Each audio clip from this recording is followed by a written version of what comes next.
Welcome to How to Leverage AI to Enhance UI/UX Testing, making testing work for continuous delivery. Applitools is happy to be presenting today's event with our partner, TTC. It's my pleasure to welcome our speakers and introduce them to you. First up, Andrew Knight from Applitools. Andrew Pandy Knight is the automation panda and a software quality champion who loves to help people build better quality software. As our developer advocate here at Applitools, Pandy helps folks make sure their apps are visually perfect. He also serves as director of Test Automation University, which offers a multitude of free courses from the world's leading instructors. Chris Rolls is CEO of the Americas of TTC, a specialist software quality consultancy, and he is an experienced test practitioner.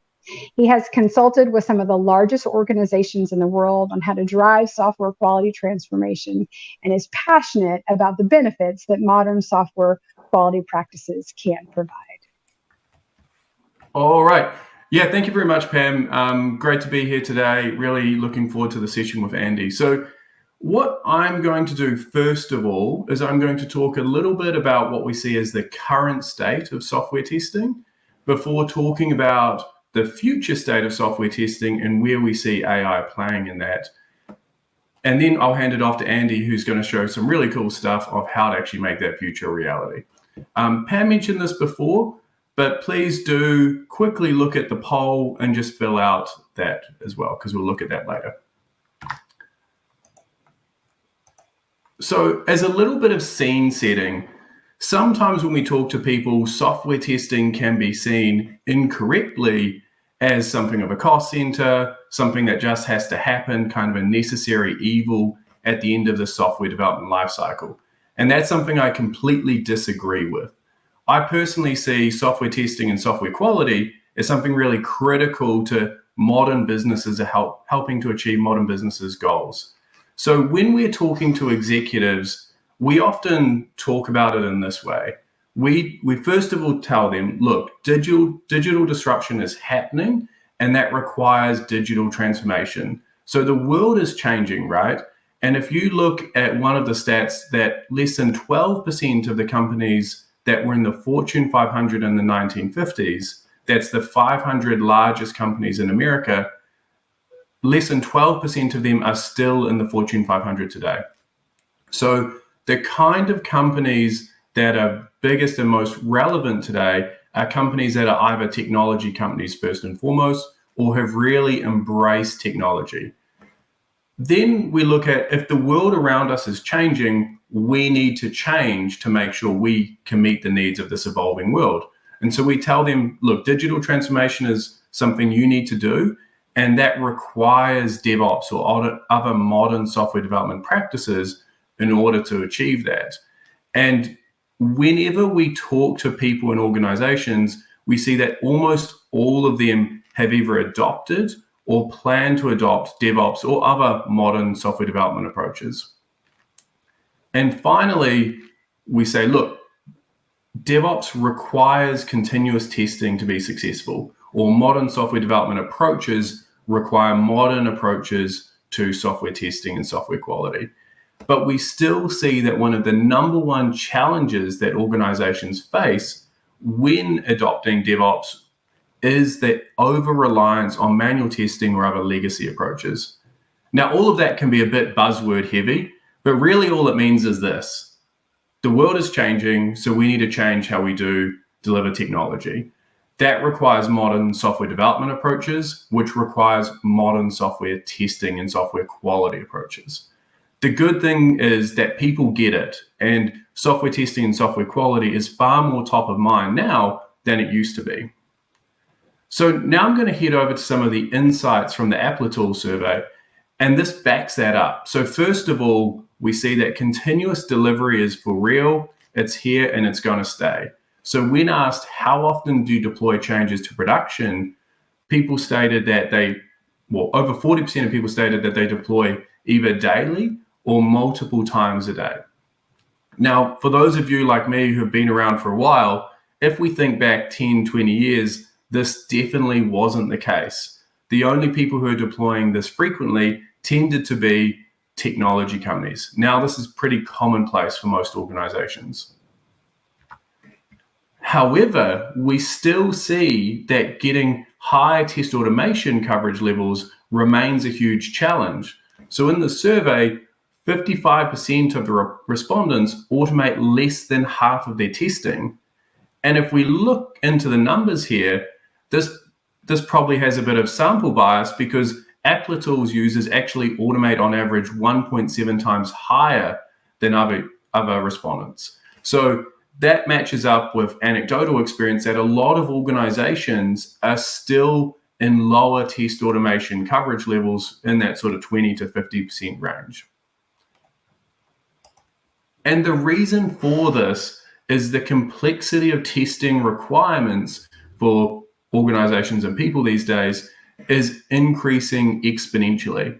And I won't go into all of the details here, but more than 50% of the respondents test 2 languages or more, 3 browsers or more, 3 devices or more, and 2 applications or more. So it's a lot of testing that you have to do.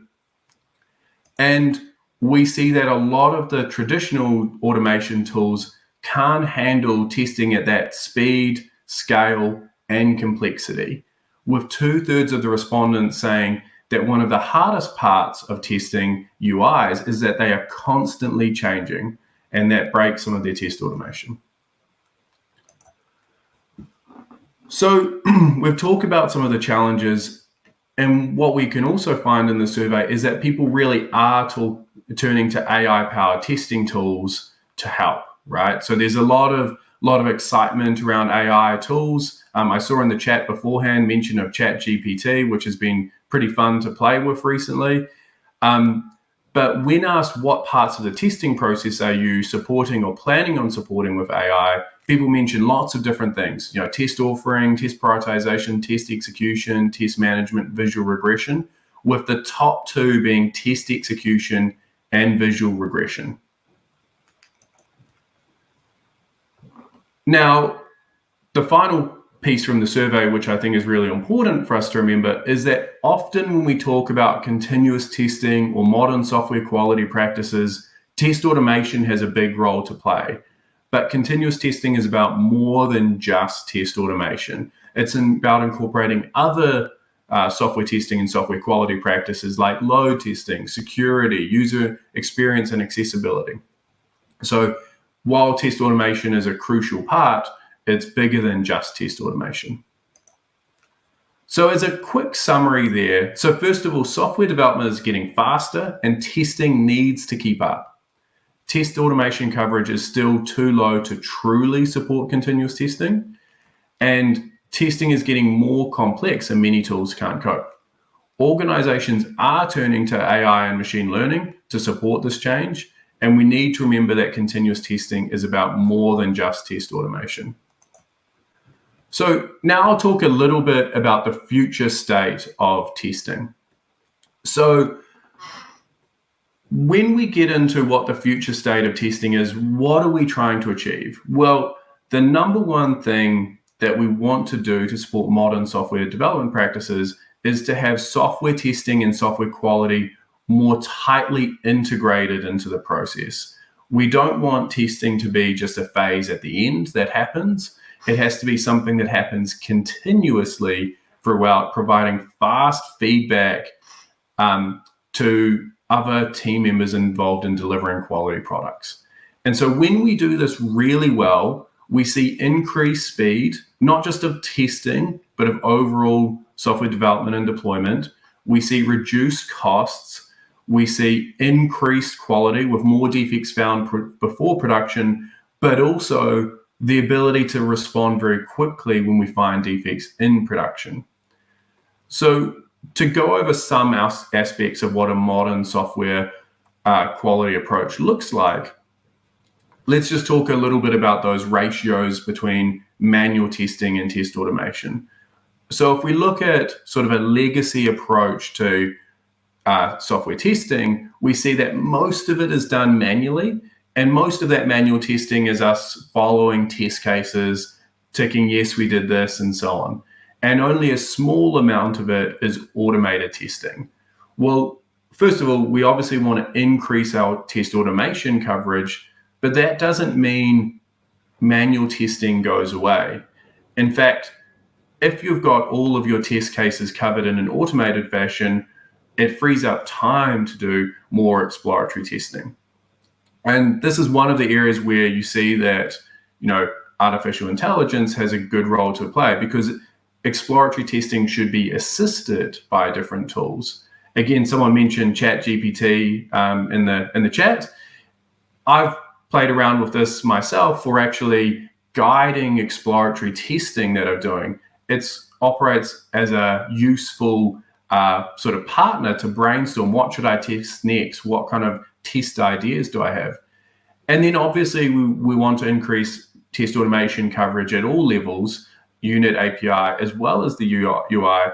And the UI automated tests that we should be intelligent automated UI tests, providing us more information than just functionally going through. And so we'll see some of that with Applitools afterwards.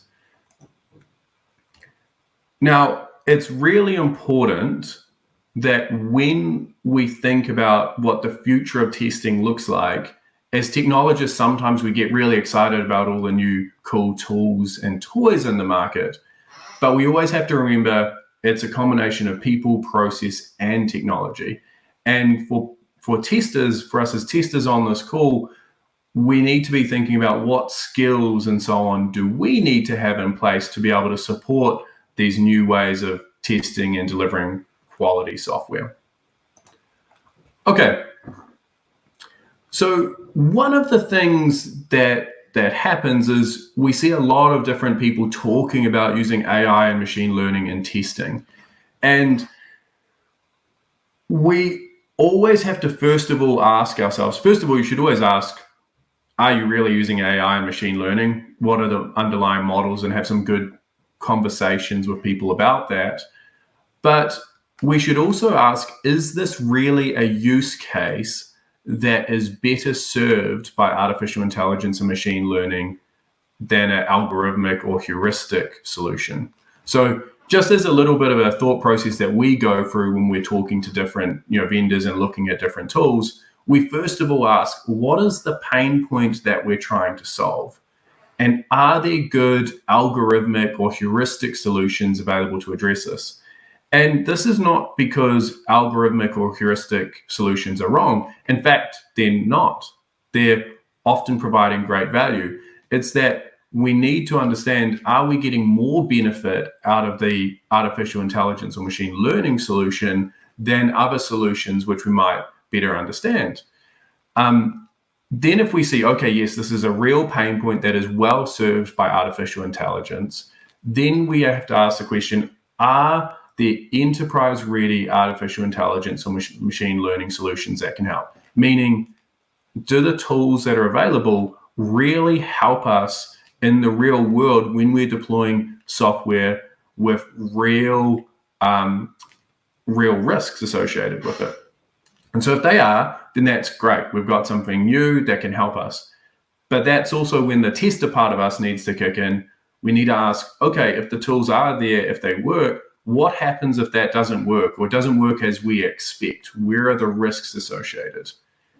If the tools aren't ready, but we see that it's a pain point that will be addressed by artificial intelligence and machine learning, how do we make sure we position ourselves, our companies, to be ready when they come? And one of the reasons I go through all of this is, again, we see lots of vendors talking. It's quite trendy to talk about artificial intelligence, but the reason why we're partnered with Applitools is that they apply real machine learning and artificial intelligence to a problem that is not well solved by other types of solutions on the market. So I think that's everything that I wanted to cover off. Pam, do we have the results of the polls? Is that something we can see at the moment? We do. Let's bring those up. All right. Oh, wow.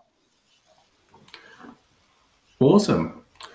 So this is actually really good information to see here. So that shows pretty good test automation coverage levels compared to most people in industry. And so some really great results of people in that 76 to 90% range, but a pretty even distribution all the way through. So this is actually a good state compared to the rest of industry. So well done, everyone on this call. Then our next poll, where are you Awesome. currently applying AI in testing? And again, this one is still open. We'll give it up for just a moment. Well, actually, this one has closed. Cool. And what we see here, and this is probably to be expected, that most people aren't yet applying AI in testing. And where they are, they're applying it in test execution and visual regression. So really great to see that here, everyone. And with that, Andy, I'll pass it over to you. Great. Thank you so much. All right. So let's dig into how we can integrate visual AI into our testing to get some of those advantages we were talking about. So to help explain visual AI, I like to explain it visually. Do y'all remember those spot the difference pictures we had in our activity books from when we were kids?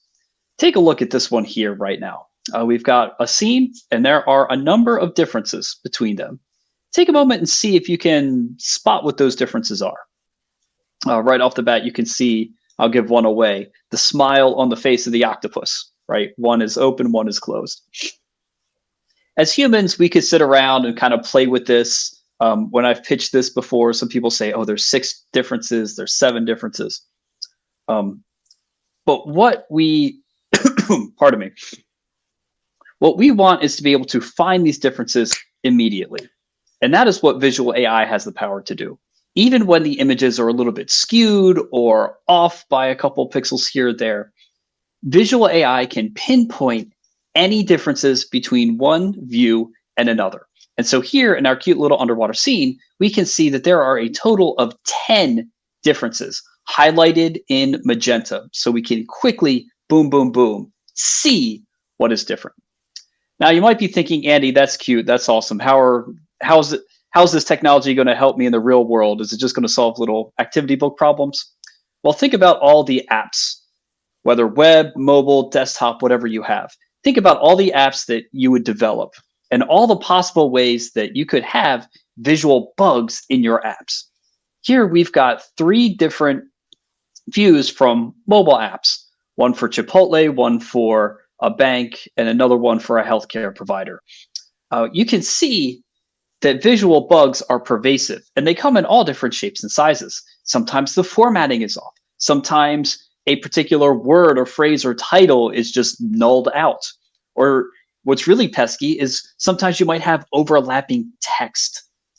Traditional automation struggles to find these issues because traditional automation usually hinges on text content purely or on particular attributes of elements on a page.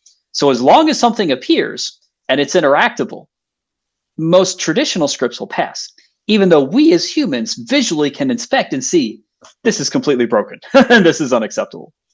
This is where visual AI can help us, because what we can do is we can take snapshots of our app over time and use visual AI to detect when we have visual regressions. Because if, let's say, one day our title went from being your bank's name to null, it'll pick it up right away in your continuous testing. So in order to illustrate this, what I'd like to do is do a live demo with y'all today. You can get the example code here from GitHub. It's in this repository here. I've got the link as well as the QR code if you want to quickly scan it on your phone. The code I'm going to show is going to be a Cypress project using the Applitools Eyes SDK for those visual snapshots. And we're going to test a very simple banking website, capture 2 snapshots, and then we'll see how visual testing can work. Even though I'm using Cypress here today, note that we can integrate with any test automation tool, framework, or language that you're using. I chose Cypress because it's the most popular one we have at Applitools, but we can do Selenium Java, Playwright, Puppeteer, you name it, we support it. So let me show you the app we're going to test, and then I'm going to show you the tests that we're going to write. Here is our basic banking application. You could even load it yourself on your own machine. It's at demo.applitools.com. What I want to do is perform a basic login for this test, or for this app, and that's what we're going to test today. So first step would be load the page. Ta-da! We're here. Second step in our test would be to visually inspect the page to make sure everything looks good. So if I'm looking here, I want to make sure it's got that logo at the top of those two circles, login form, username, password, sign-in button, social links. And manually, visually inspecting all this looks good. My third step is going to be to perform login. Now, I can type in any username or password because this is a dummy site. I'll just, pretend like I'm doing it for real. Click the sign-in button. And so then the final step of our test is going to be to visually inspect this page to make sure that everything appears as we expect. Now, this page is much more complex. It's got a lot more fields. It's meant to look like a bank. And so, at the top bar, we've got a search field, account page. We have a sidebar with different kinds of account types. On the main part of the page, we've got total balance, credit available, payments due today, as well as a table of our recent transactions, right? So let's see what it would take to test this application. I'm going to pop into my project code here. And so this is going to be in JavaScript. I'm using Visual Studio Code as my editor. And there are really two ways we could write this test. The first way would be what we would call the traditional approach, just using Cypress and JavaScript, no visual AI component. And so I have that test's code here. I've called it traditional.js. And it looks pretty much like any other Cypress test. If we look at the code here, I've got my describing the traditional test for the Acme Bank. Oops, sorry. I'm setting a viewport size 1600 by 1200, just keep a big screen. Then my test case, it should log into the bank. We're going to go through those 4 steps in automation that we just stepped through exploratorially. First step is a CY visit with the URL of the page. That brings it up. Then to perform the verification on that page, what I've done here is I've written 5 lines of assertions where I'm just checking the existence of 5 elements on the page. The logo, username, password, login, and the one of the little social links. And all I'm checking is to make sure they should be visible. Now, that's 5 lines I had to write. And these assertions, they're decent, but they're a little bit weak because there's things we didn't check on the page, right? We didn't check the login title. We didn't check the exact placement or the colors or anything. Third step would be to perform login, typing username and password and clicking the button. And then the fourth step, to check that main page, requires a lot of assertions if we're doing this traditionally. Here, I'm again checking the appearance of various elements on the page. Things like things in the sidebar, things like some of those titles. I'm checking that message at the top saying your branch closed in so many minutes. And then I have to do some even more complicated assertions here with checking menu element names and transaction statuses. I mean, there's some loops going on. This gets pretty complicated. I probably spent about half hour, 45 minutes writing out all these assertions, figuring out the proper selectors, finding that my selector was wrong and going back. So there was a tediousness to this development. And still, it doesn't cover everything. I only picked a few elements on the page to check. Yet we have order of magnitude 100 lines here. If we were to rewrite this test using visual assertions with Applitools, you can see that in the visual.cy.js file. And this one's going to look very, very similar to the previous one, but it's going to be a lot more concise. So again, I have my describe section. In my before section, what I'm doing is I'm going to call Applitools eyes to open my eyes, saying I'm beginning a session for the test where I'm going to be capturing snapshots. Then we have pretty much the same test. It should log into the account. The first step, loading the page, is identical, right? Interactions pretty much stay the same. But the second step, instead of explicitly making certain assertions, what I'm going to do is I'm going to say, capture a full visual snapshot of the entire page. And that's this eyes check window. I can give it a name so I know how to look it up later in the dashboard, which I'll show in a second. I'm targeting the full window, so I'm capturing everything in one line. And what this will do is it will capture this and upload it to the Applitools Eyes server. Third step, again, it's an interaction. This is the same, performing login, typing username, password. But then all those dozens of lines for those assertions on the main page, again, can be replaced by an Applitools Eye snapshot. Why? Because one snapshot covers everything on the page. If a picture is worth 1,000 words, then a snapshot is worth 1,000 assertions. And so here I'm going to name this one. This is the main page. Again, I want the full window. And to help with my matching a little bit, I'm going to use a layout match level. Just in case there's some text that's a little different, I don't care too much about that. I want to make sure the whole spread of the page is good. And then at the end of the test, I want to make sure I close my eyes to say, we've gathered all the snapshots, visual AI, do your thing. So it's basically the same test. It's just one is supercharged with visual assertions backed by that visual AI. So I'm going to run this Cypress test here. So npx Cypress open. This will open the typical Cypress window, which we can click through and we can actually watch it run.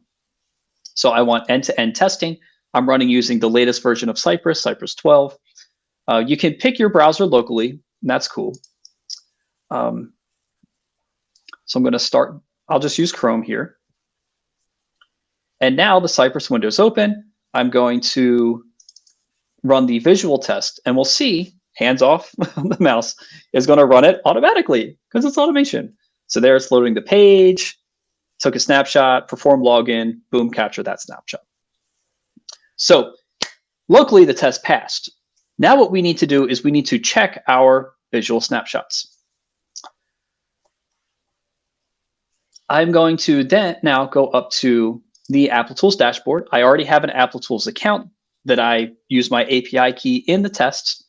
And so if I refresh to see my latest tests, we can see this is the batch of tests that I just ran.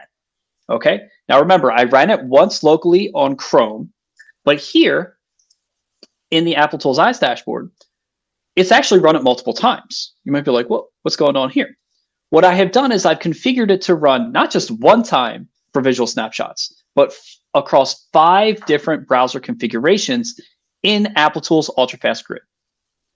So here I've run this snapshot, this particular one, I've run it on a Pixel 2 device, a mobile device. This one down here, I've run on Chrome running on Linux. This one here, I've run on Safari on Mac. Now, I didn't run that locally on my machine.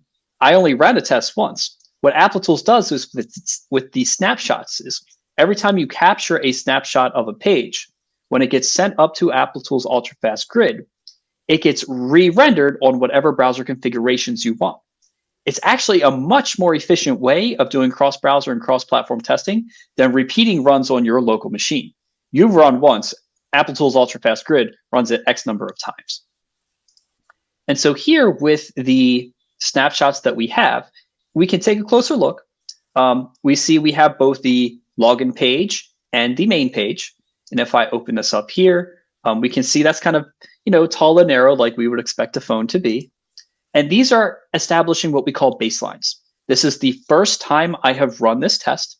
And so it's establishing a baseline to be the good starting state so that all future tests will check against these baseline images. And that's why you see the status where they're green and they say new. It's saying, hey, we captured a new snapshot.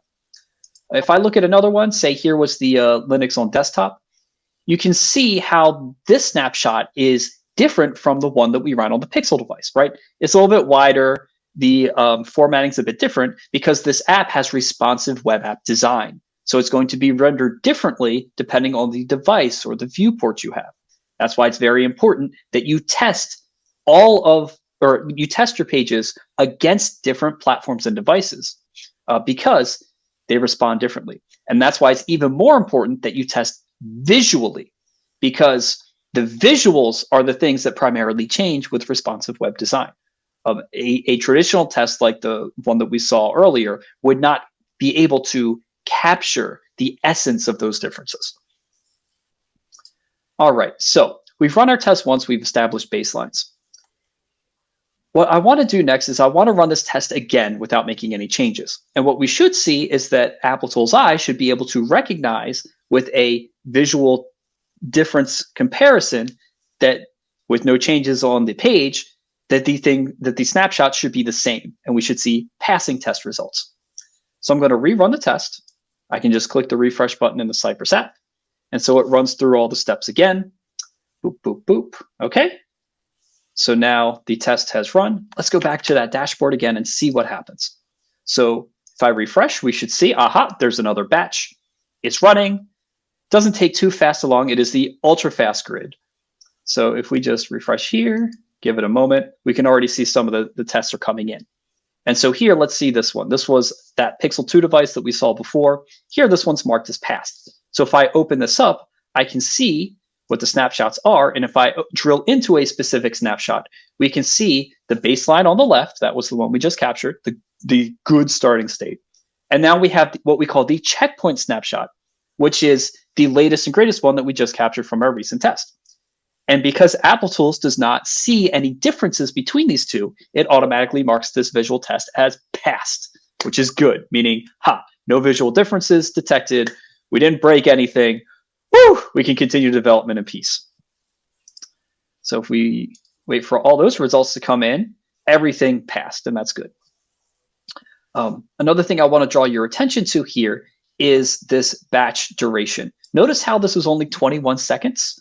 The first one also took 20 seconds. Ultra fast grid is ultra fast. If we were to run these tests locally, serially one by one, that could add up very quickly. But with ultra fast grid, you can run them all in parallel, do all your visual snapshots. I mean, essentially, we have 10 tests here. We have 2 snapshots across 5 different browser configurations. And that all finished in 21 seconds. That's averaging, about 2 seconds per snapshot? That's really good. If you've got test suites with hundreds to thousands of tests that take, they could take minutes, hours, even days sometimes. It's very important to be fast with your execution. So let's be a little bit devious now. We've seen what happens when the test is passing, but there's another version of our application that injects a visual bug or a visual difference. Index v2.html. We have a second version of our demo app here that has some visual differences. You've got a broken icon here, as well as the sign-in button became a login button. So let's go back into our code and use this page instead of the original one and see if Applitools detects the differences. So in my visual test here, I want to change the hyperlink, and we'll save that. And so Cypress should reload our test. And automatically, because Cypress is awesome, it detected the change of the test code. And so now it automatically reran our test. If I switch back to the dashboard, we should see another batch. And we'll give it a moment here, but what we should see is something different happening. Uh-oh, bum, bum, bum. What happened? Our tests are in a state of unresolved. Let's take a look at one of these. We can pop the first one off here. So what Applitools Visual AI does is it detects visual differences, right? So if we open up here, the main page didn't have any changes. So that was still marked as green, passing. But the login page had visual differences. Let's inspect here. When we open the comparison, we can see highlighted in magenta what those differences are. We can see it's the login, or it's the icon here, and then this row where the sign in button and the remember me checkbox were. Now, the reason why Applitools marks it as unresolved is because it needs you, as the human tester, to determine, is this a good change or a bad change? I mean, as a matter of course of development, things change, right? Not all changes are bad. Sometimes you might make an update to your front page, or you might change a sidebar or something, and those are acceptable. So when Applitools detects a change, it needs you to tell it good or bad. And then it will remember that for the future. So let's figure out what's going on here. First thing I want to note is, okay, to me, it looks like down here with the sign in button and the remember me checkbox, I don't think the remember me checkbox changed. So what I'm going to do is I'm going to choose this option up here called hide diffs caused by element displacement. Sometimes if one element changes, it displaces another one and that gets marked as a difference. So if I check this, it can drill in more carefully to the actual images or the actual part of the visuals that have changed. And this is something that your pixel to pixel comparisons without a tool like Visual AI cannot handle. So here now we can see, when we hide element diffs caused by displacements, the remember me checkbox is no longer marked as different. That's because it is essentially the same. It just went boop, a little bit to the left. What is different is, like we said before, the icon and the login button. So that's cool. Now, it's one thing to see that something is different, but it's a more important question to ask why. What happened here? Why is this broken? That doesn't make sense. I don't recall why that. I don't know what changed here. What happened? What we can do next is something called root cause analysis, and we can do that entirely within the Applitools dashboard. So here, what I'm going to do is I'm going to get this, click this button here for root cause analysis, and that opens up a side pane. Now what I can do is I can click on elements in my page, and we can see the CSS and HTML code that was behind the scenes that caused that visual difference. So here, when I clicked on this image, we can see originally it was using this particular image link, image logo big.png, but then in the changed image, it started using this image broken image.png, and that is the nature of the problem. So here we can see, I know why that one is broken. So what we can do then is we can take this information, I'm just going to copy it to my clipboard, and I can drill into this particular item here with an annotation. I can say, hey, there's a bug here. That's this exclamation point. And I can drag this over here to identify this element and say something, give the bug a name, broken icon. And then I could even make comments to say something like, here's why.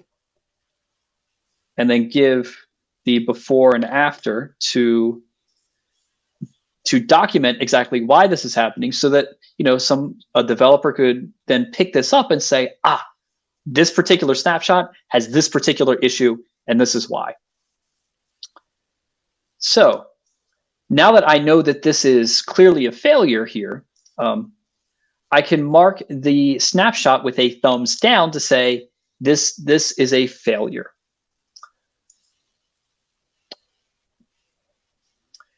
And what you'll see at the bottom here is, even though I had 5 different tests, what Applitools will do is it will look at the other similar variations and see if that particular visual failure appears there. And if so, it will automatically mark those as failed as well.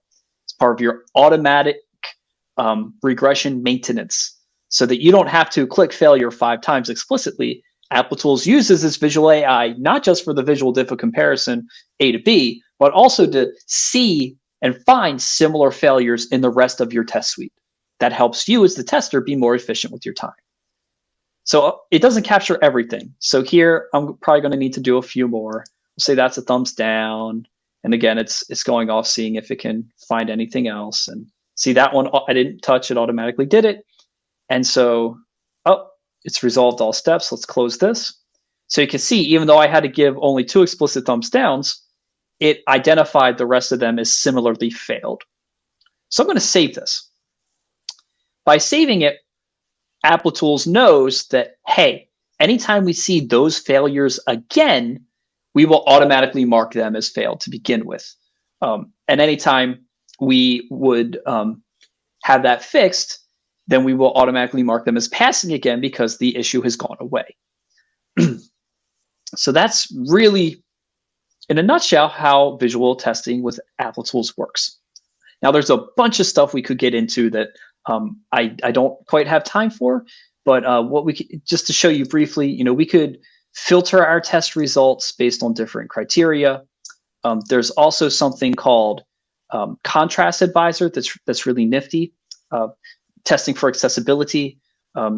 Accessibility is a big thing because you got to make sure that your app is accessible, or else you're in violation of different laws and ordinances. So what we can do is we can check the contrast of different parts of your page to make sure that they pop out enough so people with vision disabilities can still see and interact with your page. And so here, if we bring this up a little bit, we can see a few places where the contrast may have failed according to accessibility standards, and to actually see what the actual contrast is versus the expected contrast. And we can see this on all the different places that have issues. Some are going to be worse than others, like this one versus that one. You can see different scores there. Applitools also has built-in capabilities for managing different baseline images. So let's say you're doing A/B testing and you're pushing out 2 or 3 different versions of the same page. You can set multiple baselines so that doesn't mess up your regression tests when you run your test suites, right? Otherwise, you'd constantly be battling, oh, this one's different, this one's different. You can handle that with the platform. You can test multiple different browser configurations. You can have multiple different test suites running, different batches. So there's a lot you can do with the power of visual AI and Applitools. So again, if you want to run that code yourself, feel free, check it out. You can get it from GitHub. We covered a lot in our demo. Just to quickly recap, we looked at what a traditional test looked like and replaced those traditional assertions with full-page visual snapshots. Again, if a picture is worth 1,000 words, snapshots worth 1,000 assertions. We took baseline snapshots to start and then checkpoint snapshots for every subsequent test. We were able to render those snapshots on different browsers and devices, even ones that we did not have on our local machines. We could view the results on the dashboard and perform root cause analysis. And we could even check accessibility with our Contrast Advisor. So all this is really cool stuff. It's powered by visual AI, a real-world application of AI looking at images and being able to find things in them like they were human eyes. Now you may think this is really cool, but what's even cooler is this is just the beginning of what we can do with the power of AI and machine learning in the testing and automation space. What we're going to be seeing in the next couple of years is a new thing called autonomous testing, where not only are we automating our tests, but we're automating the process of developing and maintaining our tests, such that the tests are kind of almost writing themselves in a sense. And visual AI is going to be a key part of that, because if testing is interaction and verification, what we want to make autonomous is both interaction and verification. And visual AI has already made verification autonomous. So we're halfway there, folks. It's real cool stuff. So with that, now I'm going to yield the screen again. And I believe it's time for question and answer. It is. It is. I've got some good questions coming in from the audience. Audience, if you have not added those yet, you can. Please use the Q&A tab. But I did want to summarize a couple things as people are getting those questions in that I took away. First, I do think that many of us know this, but the evidence does confirm that continuous delivery and continuous testing are key enablers, and most, not all, a lot of successful organizations are using them. Chris, is your team seeing that? Yeah, definitely. So, like I said during the talk, more and more you're seeing organizations which are, needing to deploy multiple times a day. And obviously testing is required to keep up with that as well. So definitely a trend that we're seeing, particularly over the last 5 to 10 years. Yeah. Digital transformation, DevOps implementation, whatever this journey looks like for your team, you need a partner with experience. What are some things that your team uses, Chris? Quality assurance models. What types of things like that can people expect? Yeah, so a lot of times when people are sort of embarking on these changes to their testing process, that's when they reach out to us. Hey, we're doing it this kind of old way. We don't have those cool tools like Applitools in place. What do we do? So, we can help out, first of all, just, if you're evaluating something like Applitools, we can help you implement it. We're a partner of Applitools. But also we can help sort of step back from there and say, okay, what do you really need to be successful? And one of the things that we do is we have this quality maturity assessment process, which looks at where you're strong, where some opportunities for improvement, and making a roadmap to take advantage of the different trends that are going on. Excellent. Andy and Chris, you both actually talked about this. There's a lot of buzz around AI, but to best leverage it in software testing, it needs to be coupled with technology, right? The Applitools platform, Andy, is that deployed at scale? I mean, can people deploy that at scale? Oh goodness, yes. What's really nice, like I said, with the ultra-fast grid is it really makes your tests kind of go faster. As we saw, we were able to run 10 snapshots in like 20 seconds. Typically in the world of UI-based testing, whether it's web or mobile, I like to follow something called the rule of ones, where it's like a unit test takes about a millisecond, an integration test takes about, a unit test takes about a microsecond, integration test, like an API call, usually takes about 1 second. A UI test usually takes about a minute. Why? Because you got to bring up the browser, you got to wait for the page, and you got to click something, and you got to wait again, and you hope it doesn't blow up. And so when you've got these large test suites, like I said, dozens to hundreds to even thousands, these UI test suites can take hours. They can take days, right? Many teams are trying to write fewer UI tests because of the incredible burden of running these things at scale. And so if you have a better way to run these at scale, something where maybe you don't have to run your entire test suite on 10 different platforms yourself. Maybe you, like you said, you run it one time, capture the snapshots, and let the ultra-fast grid handle that for you. You can really optimize and speed up your total test time, which means that's faster feedback time in your continuous integration loops. That's more quickly that developers will be able to be notified of failures after they make changes. And that also, ultimately shortens your time to market, right? If you're trying to get something out the door because you got the next best thing that's going to change the world, you better get there first. And so you've got to shorten your development and testing cycles. And Applitools, the Applitools platform is great for that. Excellent. All right, let's get to our audience questions. We've had several that have been upvoted as well, so I'm going to start with these. The first one: in what steps of development do you use visual testing? Andy, you want to answer that one? Sure thing. In my view, testing is completely part of development. I don't view them as separate activities. There may be different people who work on them, but development and testing are like this: handshake. They're two sides of the same coin. And so at what point should we use visual testing as part of development and testing? I'd say from the start. Anytime that you would be writing a UI-based test, that's an opportunity to use visual snapshots with something backed up with visual AI versus, like I showed, writing out dozens and dozens of lines of those more traditional assertions that honestly don't have as much coverage. What I have found as an engineer at heart when I'm writing those tests is that it optimizes my workflow. It just makes me a more efficient developer and tester to be able to write out these things, because what would have taken like 45 minutes to write a paragraph of code takes me 1 minute with a visual snapshot. And so if I'm able to write those tests just as I'm going, it's all part of the same flow. And just to chime in there, so traditionally people would say, okay, you can't do your UI test too early in the software development workflow because it's unstable to UI changes, right? And so that's one of the things that we really like about Applitools is because it's more stable to those changes, you can actually run it more reliably early on. Excellent. We had a question that I popped in. We had from someone in the chat. What skills do you see testers will need as AI becomes more prominent in testing? Chris, do you want to take that one? Yeah, so I think there's a couple of ways to look at this. So first of all, there's a general trend at the moment that testers need to become more technical, right?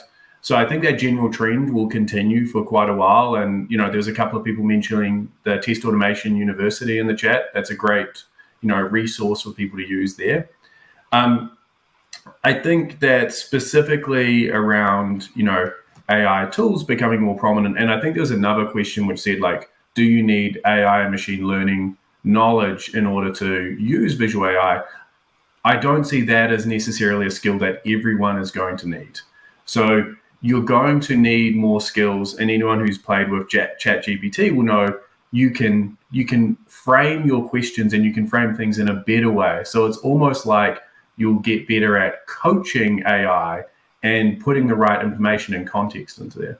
So I think that will be one thing. And the final thing is, obviously this is meant to free us all up to do less of the laborious things and more of the bigger picture things. So I think the more strategic thinking and the test design, validating what AI and machine learning is coming up with is going to be key skills to work on.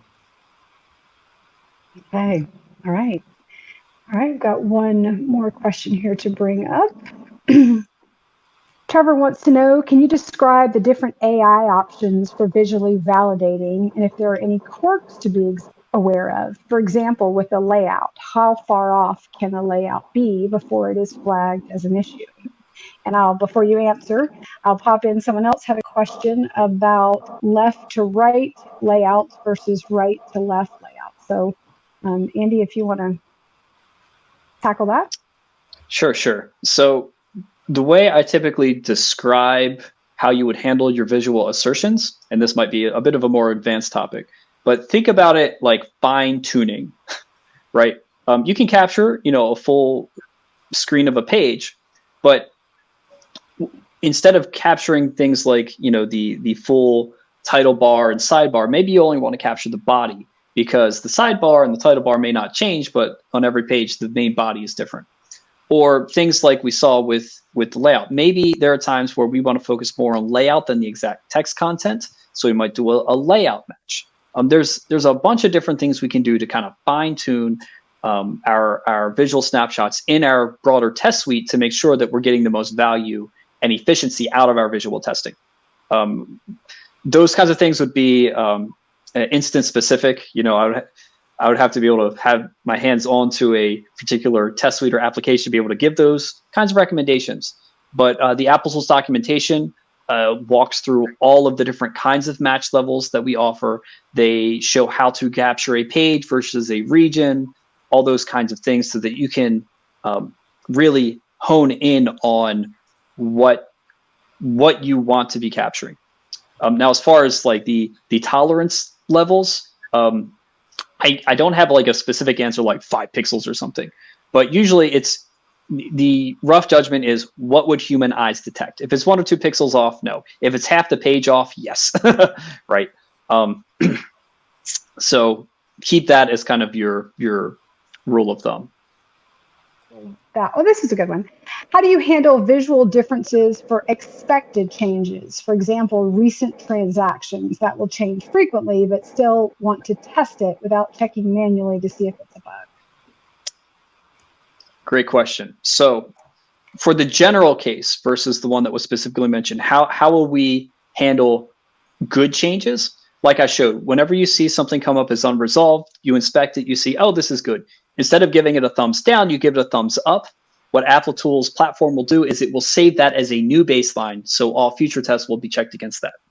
Now, for the specific case mentioned of like, well, let's say I have a table with a bunch of transactions, and the transactions in that table are constantly changing. I just want to make sure that, the page is good, the text doesn't matter. That would be the perfect case for using that layout level matching versus the strict level matching.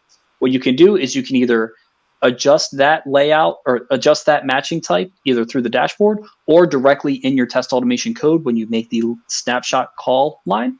So that way it will only check the structure of your page versus the actual text contents.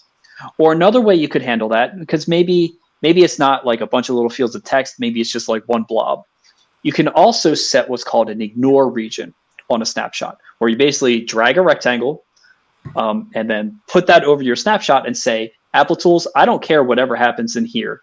Ignore it, treat it as it's blank, look at the rest of the page. And so that way, if there's like, it's common for things like an advertisement block or a particular like banner image that's constantly rotating. Put an ignore image on that so that when you constantly, or when you're doing your testing, it doesn't matter what's in there. If it changes or not, you can still have consistent results. Okay.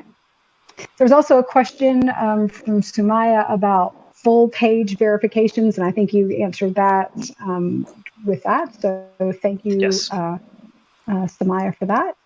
And then, if I may add on, not only do we take full page, but we can also scroll down to the full length of the page, even if it's not visible in the viewport. So. And then one other question, other than web apps, are there other kinds of apps you can test with Applitools, like mobile or desktop? Oh, yes, absolutely. So we can support web applications. We can support web applications on mobile platforms. We can support native mobile platforms. For native mobile, instead of the ultra-fast grid, we have something called the native mobile grid. It requires a bit of setup, as mobile does with its stack. We also have support for certain desktop applications, like if you're using WinApp Driver. And at the end of the day, visual AI is not necessarily tied to any form of app. If you can feed it an image, it can do the comparisons for you. So we even have customers who are like checking for differences in PDF docs or in like PNG screenshots. We even have a whole images SDK where you can point it at a folder of pictures and it will do the needful. So yeah, if you can capture the image, you can do testing with visual AI.